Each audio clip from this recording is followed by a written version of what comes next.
Welcome to the Integrated Schools Podcast. I'm Andrew, a white dad from Denver. And I'm Val, a black mom from North Carolina.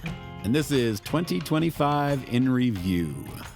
Val, we are at the end of 2025. It has been quite a year, and we thought we'd reflect on the year a little bit, talk about some of the highlights of the season so far, and then leave listeners with a little bit of hope, which I know is in short supply these days. But Integrated Schools had our first ever in-person gathering at the beginning of the month, and it left me certainly full of hope and rejuvenated and more committed to this work than ever. So that's beautiful. We'll talk about that at the end. Hang on, listeners. We're going to do a little self-reflection and navel-gazing until then. But yeah, here we are, the end of 2025. Yeah, it's been a year nationally, and it's been a year emotionally for me, for sure, as I have a kid that's a senior now. Right. I am doing a transitional dance that is just kind of hard to explain, but I have explained it to some other moms in this way. It feels like a third pregnancy where you know something big is about to happen. Right. You're about to give birth to someone, and in this instance, it's like a young adult going out into the world. You're not ready. You can't stop it.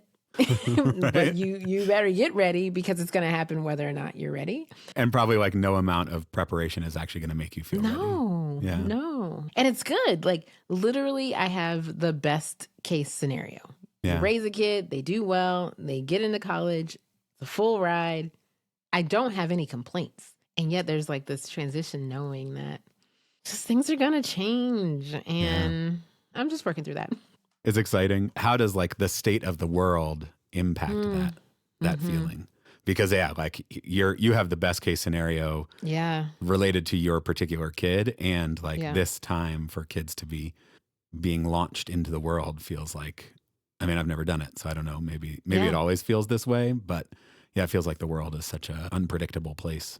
Oh, absolutely. And I'm sure it's always been that way. I was talking to someone else who's around our age bracket, and we were talking about how when we went to school, it just didn't feel as high stakes, to send your kid to school. So thankfully, he'll be close. He's staying in state. And there are times where your kid will say something and you'll look at them and you're like, oh, you've listened to me.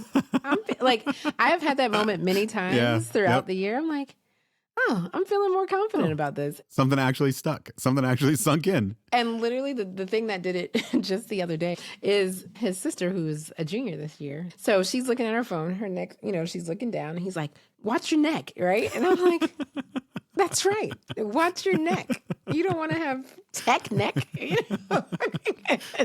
And it was just like that little thing that made me feel like, he's listening, in ways, and he's paying attention. And I think that has felt especially important and special, is that the attention and the time that he's spending with his sister seems a lot more intentional. Yeah, that's nice. They also have some recognition that something big is happening, that a transition is coming. Yeah. That's nice. It is nice. But when I tell you, when you get here, you'll understand like how much of this is such a big deal, and you'll be great. You'll be fine. There's nothing I can tell you that makes it any like easier. It is like a pregnancy. It is. And you're in tune with your emotions, right? Like you feel. And I know that when your girls get to this point, you are just going to be, you're going to call me like, I just started crying today. I'm a weepy mess all the time. That's it, So you're at the end, and you probably need like some more time to really like have a big picture view. But like he is going off to a college that you're excited about. He has been prepared to do that by the schools that you have chosen for him all along the way. Yeah. Even though those schools weren't necessarily the highly coveted, fancy, highly rated schools. Like how are you feeling about that? Yeah, it's funny. We had his signing day at school, and he had like 300 kids come out. And in addition to all of those kids, he had so many teachers come out, so many adults who were part of his life to come out and support him. And so I'm feeling grateful. I'm feeling like my main goal, and we've talked about this for such a long time, was for my children to come out whole, and the rest of it, we could figure out. And he's coming out whole, and that's awesome. It's one thing to believe that that's the right approach. But I feel like I always have this sort of nagging thing in the back of my mind that's like, maybe I'm screwing this all up. maybe this is not actually the right approach. Maybe this is not going to turn out right, but to sort of see you get to this place where you feel like the choices you've made that maybe were not the choices that other people would have made. I definitely take some comfort from seeing you at this point. And I mean, he's an exceptional kid, so it's not surprising, but also. Well, the school has done well by the young people. And I'm sure not all of them, right? I'm sure there are some that fall through the cracks, and certainly some that we can support better. But even my daughter, she's a part of this club called DECA. It's like a marketing entrepreneurship type club, and they do all of the competitions. And so they're all dressed up in suits and doing their marketing pitches and their scenarios. And her school, they always have such a large class and such a strong performance, right? And again, this is a school that is predominantly Black and brown. They're always competing against predominantly white and better resource schools, and they always show up, right? And so, you know, my vote is y'all. Y'all find you a nice majority Black and brown school. Go live your best life. How about you? You had 2 major transitions this year. One going into high school and one going into middle school. I mean, I still sit with some of that, like, is this all going to turn out to have been a catastrophe? You know, like nagging at the back of my mind. But they're both thriving. They're both having great years. My oldest, in her under-enrolled, under-resourced, almost entirely Black and brown high school, is thriving. She just is taking finals next week for her first college class as a freshman. Look at that. Get college credit already. She joined the cross-country team. It feels good to be here a couple months in and sort of in the flow of things, and all of the unknowing that made the beginning of the school year feel stressful has sort of fallen away. And now it feels like, we're in a good groove here, and they're getting things that they need and are thriving. So. And your youngest? My youngest has like found her groove. Her school, a lot of kids have been there since kindergarten. So sort of socially finding her way in has taken a little while. And every day when I pick her up, she's got a few other people that she's talking about. She's starting talking about, you know, who she wants to invite to her birthday party, and is doing great academically and is finding her way socially. And I think she handled it very well, but there were some moments where I was like, oh gosh, like, is this the right thing? But I think giving her the space to struggle through that a little bit, to find her way, to spend some lunches sitting by herself reading her book, and not deciding that I needed to go like upend everything in her life, but to let her sort of struggle through that, has left her in a place now where I think she has a little more confidence in her own ability to be uncomfortable for a little bit, for things to not always go exactly the way she wants, and then to kind of work through that. And that feels like a really powerful lesson. And that's important, although it feels scary for parents to let your young people find their way, because you don't want them to make any choices that would cause a lot more trouble than it's worth, right? When you could just do what I say and it all work out perfectly. I don't know why you don't just listen. This could be perfect. I'm trying to help you out. And you point out, like, remember how I told you that? And remember how if you had just done that, it would have been better? They still don't listen. I learned this from my dad. My dad said, I don't say I told you so because I already told you. And so, like, when it happens, I just like, interesting. Oh, you went to bed early and you feel great when you woke up. Interesting. And school was easier to do. What? You don't say. Remarkable. Literally that. So we're just gonna keep rolling with these young people. It's nice to have little pockets of feeling good in our families in the context of the world largely falling apart. That was gonna be my next question. Like, how do you feel about the world in 2025? Yeah, the world is a bit of a mess. It's more of a mess in ways than I expected, and probably less of a mess in other ways. I struggle a lot with like feeling like I'm not doing enough, but I also don't know what to do. It feels like the stakes are really high, but I don't know what actions match those stakes.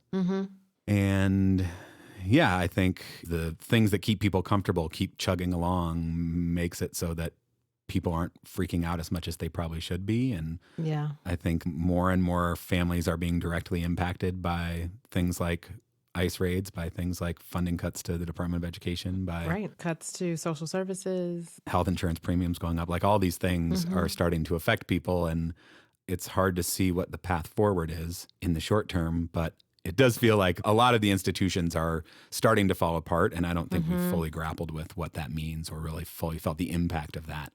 Certainly the darker parts of my psyche when I think about 2026 is like, as those effects really start to be felt more and more broadly, what does that mean, and how do we respond to that? For better or worse, I was reading this morning about the French Revolution because of why not?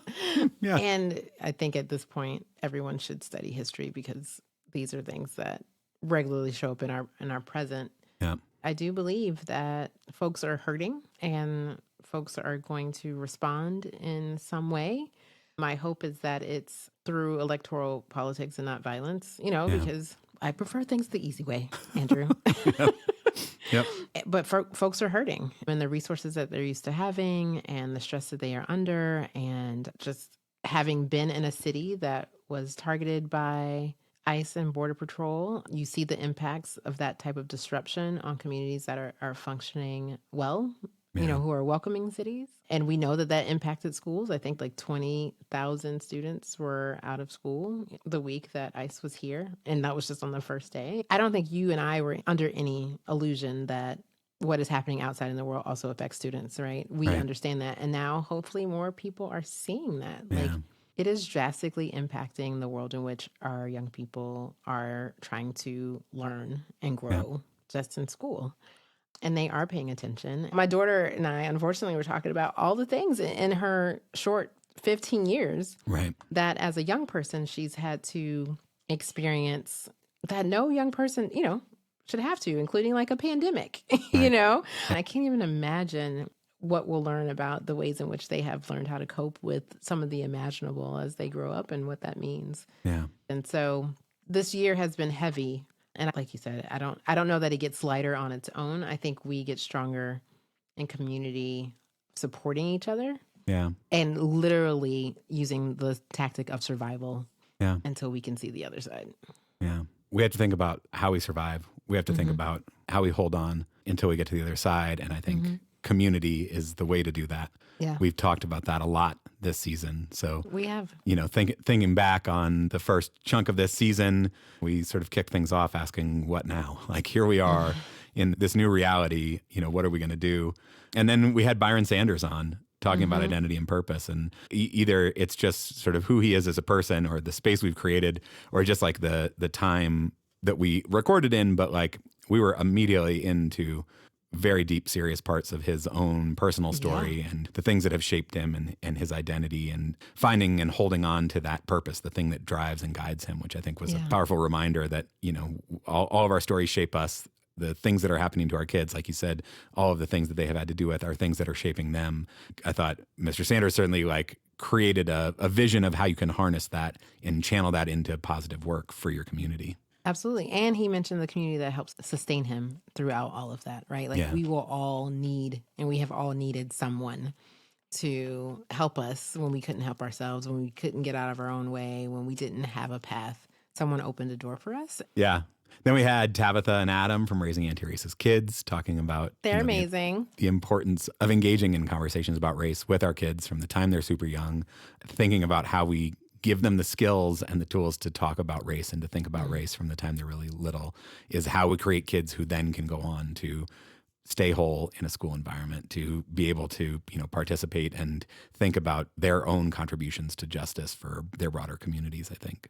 I really appreciate the intentionality around the work that they're doing personally, and then for anyone who has a chance to engage with their resources or work with them professionally, because they're not shy about naming the thing. And I think that's what you and I have had with our children that I think makes me feel comfortable sending them out into the world. Probably made you feel a little more comfortable sending your daughter to a new school. Like, you have equipped them with certain skills that they need to navigate a world that is, we're being a lot more honest, about what's out there. And so when they are faced with it, it feels less of a shock to the system. Yeah, and then I got to go to North Carolina for the Color of Education conference, and we shared a bunch of stories from that conference, thinking about educators and their role in, creating this next generation of students and people who will be able to help us get to the other side. Very inspiring stories there. You've been on the road a lot. I want listeners to know he always invites me. But literally senior year, I have been like, I don't know if I can leave. Not a single weekend free. Yeah, he has invited me to all of these, y'all. He's been on the road a lot, but he's invited me to all of them. You've had an opportunity to be with communities who are thinking about this work, doing this work face to face, and that type of energy, I think, is what we all need, and has been inspiring to say, like, okay, I can make it one more week. I can make it one more month. I can make it one more day. Nothing compares to it. We developed a lot of skills around connection over computers during the pandemic. And those are like valuable skills. And I'm grateful for all the places where I feel connected to people virtually, but there is nothing that compares There's nothing with like it. actually I being agree. in person. I agree. Yeah. Last two episodes of this season, before this one, we had Carrie Rodriguez from National Parents Union, then we had Loretta Ross. Very different conversations, but I think both with this mindset that we need to call people in, that we need to deepen our ties to people, we need to strengthen our relationships, and that we do that by putting the best version of ourselves forward, calling people in to the work, and found both of those conversations very inspiring. Yeah, it's interesting because when I think about those guests, it's easy to be in community with folks that you're in lockstep with. Hopefully, not all the time. Not all the time, but yeah, certainly easier. Yeah. Right. And yet to gain that true momentum, we got to do it together. And I think that's something that we aim to model here. And Loretta Ross, I mean, just like a genius, officially a genius, and such a gift to be in conversation with. And we were not the only ones who felt that way, Val. We got a lovely voice memo. Let's take a listen to Let's hear this. it. Dr. Ross was awesome. To date, she has been my favorite guest. She was dropping so much knowledge. I had to turn off the podcast, sit with it, and then let it digest so I could move forward. She was like a Thanksgiving dinner. So much on the table. You don't even know where to start. You have to take a little bit and then come back later for a little bit more, and then come back later for a little bit more. She was fantastic. I appreciate you guys so much. Keep up the good work. Awesome. I think that is the perfect analogy. She is a Thanksgiving dinner. Absolutely. You got to get a little bit, come back, get a little bit Come back more. for seconds. Yeah, definitely left that conversation feeling very full, intellectually and spiritually and emotionally at peace. Thank you, Ms. Joseph, for sending your thoughts on that. We always love to hear your voice memos. Thank you. All right, are you ready for a little bit of hope, Val? I am. Now tell me about it. So, integrated schools, we had our very first ever in-person gathering. Again, you were invited. Yes, I was. Again, you couldn't make it, but correct. You missed a really magical weekend in Columbus at the beginning of the month. We had 30 people come to Columbus in December. Columbus in December was lovely. There were definitely some folks from warmer climates who were struggling with the cold of Columbus in December, but 30 people from 18 cities, 13 states, all around the country came together to talk about the work of integrated schools. A whole bunch of our chapter leaders and some network contacts and almost the entirety of our board of directors. That's awesome. Many people who had never been in person together before. Yeah. So including people who I've been on Zooms with. Darcy, I've been on Zooms with for 7 years. And this was your first time meeting Darcy? She's 5'10", Val. She's tall. She's so tall. Yeah. I had no idea. I was like, wait, what is going on here? So listeners, if you're not aware, we have chapters and network contacts all over the country, over 40 of them now, I think. Nice. They're all doing work in their own communities, and it looks a whole bunch of different ways, but we try to get them together on Zoom every couple of months to, provide support and some trainings. And this was the first time to really do that in person. And the chapter leaders got all sorts of great content.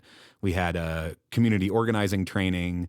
We had a chance to sort of think through our theory of change and how they could apply that in their local communities. But mostly, we all got to hold space together in person, talk about the ways that this work is challenging, talk about the ways that this work can be fulfilling, lots of brainstorming and sharing of ideas, in this city we're trying this thing and in this place we're doing this, and sort of exchange of ideas. And I think it felt like everybody really left invigorated and excited and recommitted to the work. I am jealous that I was not able to be there in the room with everyone. I hope you sent my love. Yes. And there is something about the synergy of being in the space. It's certainly not something that you can duplicate easily virtually, if at all. Yeah. Because the energy you're feeding off of everyone in the room, and you know that there's love there, you know that there's commitment there. Yeah. And I can't believe that you had not met people after 7 years on Zoom. Yeah. Yeah. You have a lot of miles, friend. You need to use those miles to see these people. That's true. That's true. Yeah. I mean, it was really a special weekend. I think everybody felt really supported. Yeah. There was a lot of time spent on sort of looking forward, but also a lot of time just really sitting with like the challenge of this moment. Longtime listeners will remember Courtney McKitten, who founded the organization. She founded the organization 10 years ago. So we actually had a 10th birthday party for integrated schools. Happy birthday!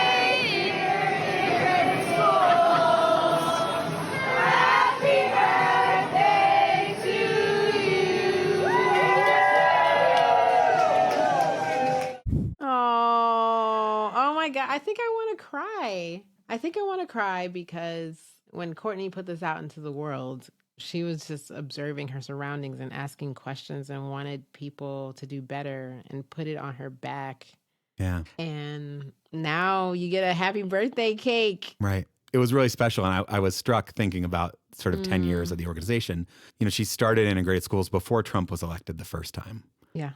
Basically just sort of like tilling the soil, putting this idea out into the world and saying, does anybody care? And then Trump got elected and a lot of people were like, oh, crap.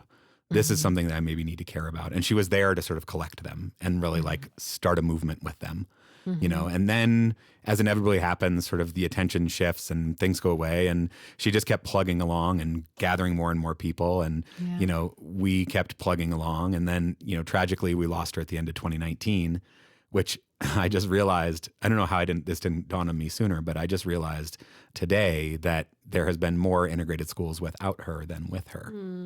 Which is kind of crazy to think about. But we just kept plugging along, still like tilling the soil, putting this idea out into the world.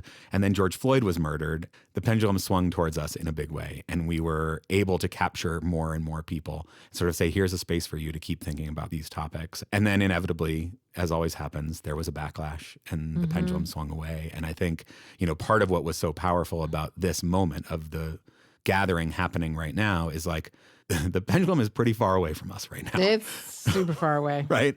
Like nobody wants to talk about school integration. Nobody wants to talk about equity. Nobody wants to talk about diversity. Like the pendulum has swung away from us. And I think the chapter leaders were all feeling that a little bit in their own cities. And to pull everybody together and create a space to sort of like hold that and give support and affirm to everybody that like the fact that we are still here, that this organization exists after a decade is a victory. The fact that each one of these people is out in their own cities doing this work is a victory. And we had a board meeting on Saturday morning. So the board all was off in a separate room having a little board meeting. And then the other chapter leaders and network contacts were doing their own meeting. And one of the things they were working on was just holding space for when these conversations get difficult, for when there are challenges, either trying to hold space for a chapter or in your own integrating schools. You know, like there are issues that come up. It is not all sunshine and roses when you go to any school. But one of my favorite moments from the whole weekend was we're sitting in the middle of the board meeting and from the other room, we hear this. You do not carry this all alone.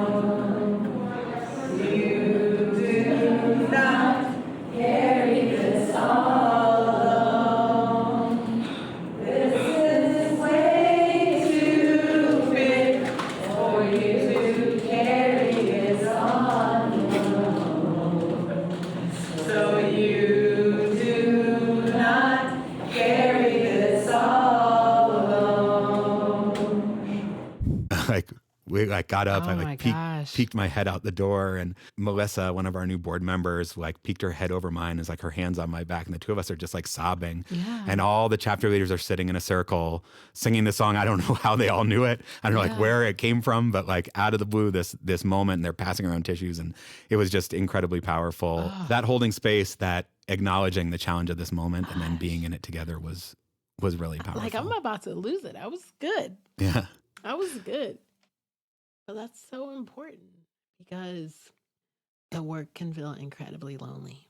Yeah. And you don't have probably enough people who are in it in the same way as you in your community, you know? And so to hear them all saying that in support of one another, like I will not forget that song now. It is like stuck in my head.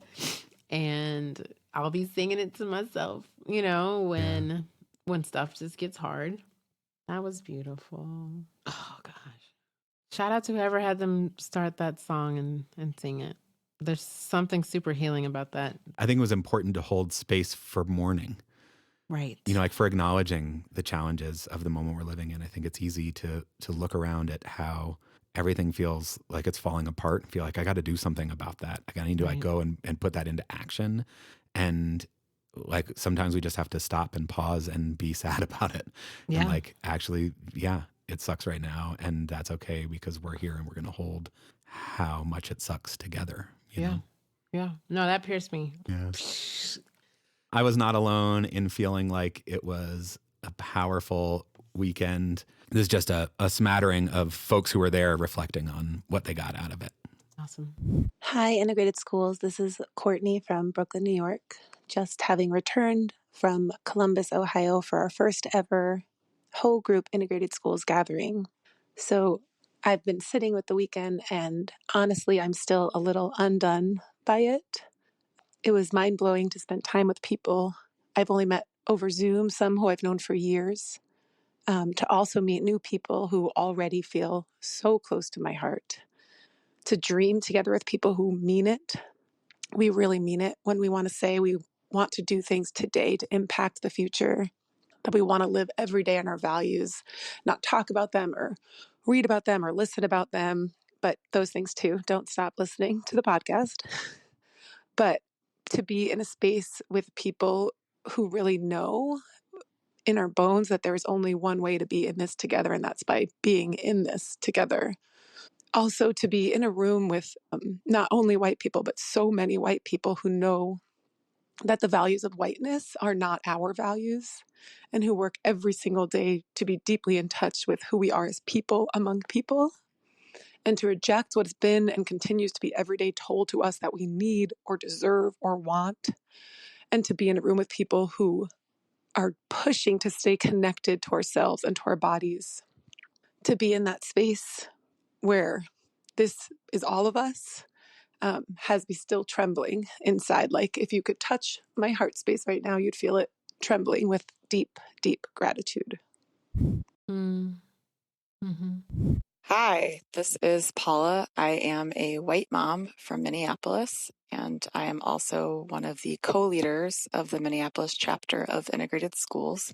And I have just returned home from an incredible few days in Columbus, Ohio, and I am so grateful, so grateful for the opportunity to have shared space with all of you. I was really nervous before going. Integrated Schools has meant so much to me since I first became aware of it in 2018.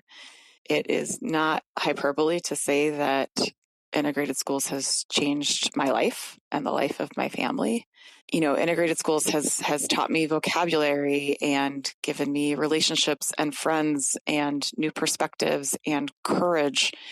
And I was scared going into this gathering of Integrated Schools leaders that I wasn't going to be able to connect with the people there, that some of the hard questions that I was bringing about difficult things that are happening in my kids' schools and in our school district, that there wouldn't be a space for that.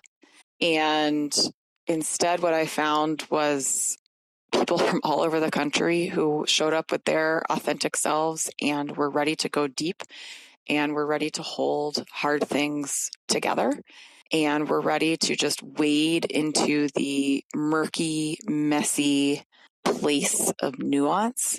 And I am just so tremendously grateful to have gotten to share space with everyone who was there, and also grateful to the Integrated Schools community at large.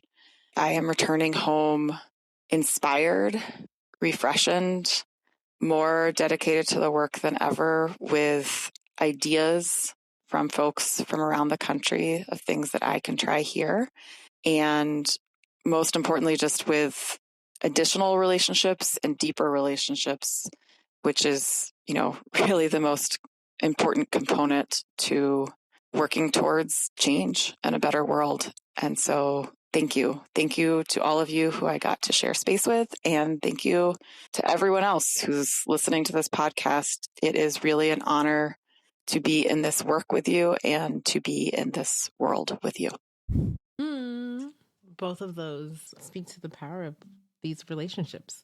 Yeah. And the necessity of these relationships. I'm very much still choked up by the song, and I'm grateful that Paula did find home in the convening, and that Courtney found home in the convening, and that you found home in the convening. I feel speechless because I am feeling so much. Yeah. Yeah. This is what Robin had to say. So I am back home after 2.5 days in Columbus, and I just spent an hour talking to my family about the weekend, and my kids started paying attention from the other room or from a few feet away the way that they do when they like see that there's something kind of interesting going on. And I think it's because they could see me feeling really alive and like full of energy and a lot of joy. The weekend was just amazing. It so exceeded my expectations. And not that my expectations were low, but it just really blew me away. I feel like there was a lot of really specific, actionable content that I can take back into this work. I feel even more clear about my why I do this work, but also about how to do this work and how to do it in community. And I also feel like I just fell in love with 30 new people who I am so excited to get to know. And I had a number of conversations with folks on couches in the duckpin bowling place and in chairs in the conference room and over coffee near the hotel that just moved me and grounded me and motivated me and taught me. And it's all filling my heart up a lot. And I can feel it in my body and in my mind. And I'm energized to go back into the work in a new way. And I am just so grateful for the time. And it was absolutely worth every bit of effort for me and my family to make it possible. So pretty darn cool. Hi, this is Jana, white mom from Oakland, California, and a member of the Integrated Schools Board. The time in Columbus, Ohio was so fortifying during a time when things feel incredibly hard. It was powerful to be in community, in a room together, physically in person, with people, amazing people from around this country who are all deeply committed to the work of integrating our schools, and to know that there are these people who are seeding this work around the country, and that while sometimes the very small slices of the work that we each own feel small and insignificant, collectively, we are making an impact, and collectively, we have a lot of power to leverage in the fight for the world that we want for our kids and for our communities. Hi, this is Molly from Cincinnati. I attended the Integrated Schools Gathering after not being involved for very long. It's just been a little over a year since I got involved in integrated schools, and didn't know anyone else other than the few other Cincinnati folks who attended.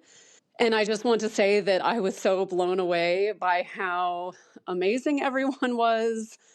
Just everyone was authentic, everyone was kind. Just the vibe in the room was so uplifting and affirming. And it really energized me to become more involved in my local chapter. I will probably become a co-chapter leader. And I just feel ready to commit myself more to this cause and to do the hard work. So I am just so grateful that I came, and for all the work that was put into it, and for all the work that you all have already been doing for years. So thank you. Thank you. Hi, this is Sarah, chapter leader from Oakland, California. I'm feeling super energized, and I just keep coming back to something someone said during our weekend together, which is that I do this work because I have to. And even in the last few days, as I've tried to kind of put into action all of these inspiring ideas, or even just, thoughts that I need to spend some time sitting with from our time together, I keep coming back to that phrase. I need to have some difficult conversations with other privileged parents in my community as they select schools to enroll in for next year. Not because I'm sure that it will change that much or that I think it'll be easy, but because I have to. And there's a clarity in that that I just feel really grateful for. So thank you. It was special. I think those are the types of experiences that catalysts. Yeah, there was a lot of learning. There was a lot of spending time together. There was, sharing meals together, which you can never beat. No, The you power cannot. of breaking bread together. You cannot. And there was also fun. We went duckpin bowling. We had the Integrated Schools birthday party. there may or may not have been some late night karaoke, you know?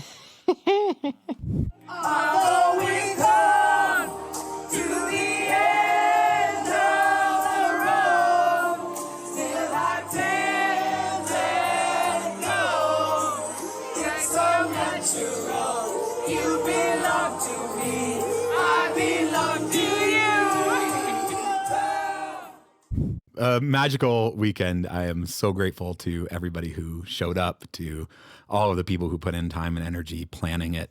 There was so much thought and intentionality put into creating a space where people could really show up, where people could break into song, whether that was in support of each other's carrying heavy loads or coming to the end of the road, as it were. It was magical. So is this going to be an annual thing? Is this just like every couple years? Like, what's the plan?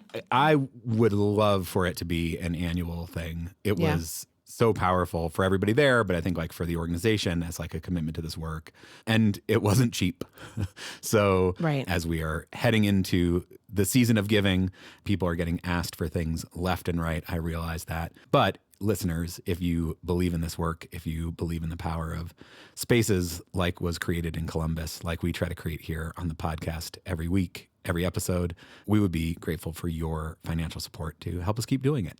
It would be great also if you hit that recurring button, right? And if you have a small item that you can donate monthly and you hit that recurring and know that each month your dollars are going to something really meaningful and powerful and the change that you want to see. We'd appreciate it. Yeah. All of the money goes to fund the work that happens at integrated schools, from the chapter work, the network work, our book clubs, our caregiver connection program, the tutor pledge, and of course the podcast. Keeping us able to have these conversations and share them with you every episode is a tremendous privilege and a tremendous honor, and also requires a lot of resources. So a number of people over the weekend talked about how the podcast had really shaped their lives and given them language and vocabulary and a way to engage in conversations that they found was powerful.